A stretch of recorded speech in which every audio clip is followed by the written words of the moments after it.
ভূমিকম্পের ঝুঁকি বিবেচনায় সমগ্র বাংলাদেশকে মোট ৩টি জোনে ভাগ করা হয়েছে। এর মধ্যে উচ্চ ঝুঁকি অঞ্চল জোন ১, মাঝারি ঝুঁকি জোন ২ এবং নিম্ন ঝুঁকির এলাকা জোন ৩ হিসেবে চিহ্নিত করা হয়েছে।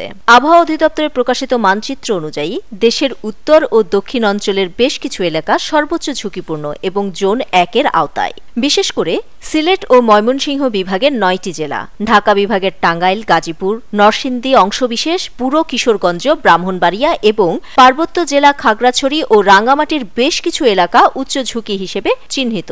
অন্যদিকে খুলনা, যশোর, বরিশাল এবং পটুয়াখালী নিম্ন ঝুঁকির জোন ৩-এ রয়েছে। পরিসংখ্যানে দেখা গেছে ১৯৭৬ থেকে ২০১৫ পর্যন্ত দেশে অন্তত ৫ দফা শক্তিশালী ভূমিকম্প অনুভূত হয়েছে।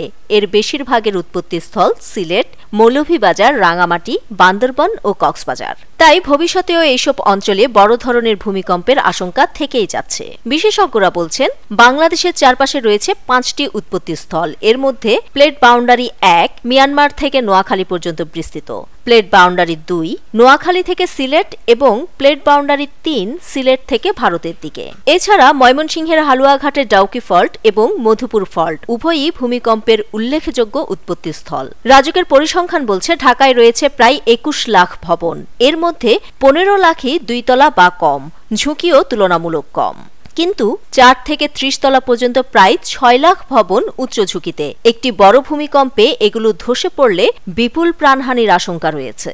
তাই বিশেষজ্ঞদের পরামর্শ, ঝুঁকিপূর্ণ ভবনগুলো সংস্কারের মাধ্যমে ভূমিকম্প সহনশীল করতে হবে যত দ্রুত সম্ভব। নিউজ ডেস্ক, দৈনিক পূর্বকোণ।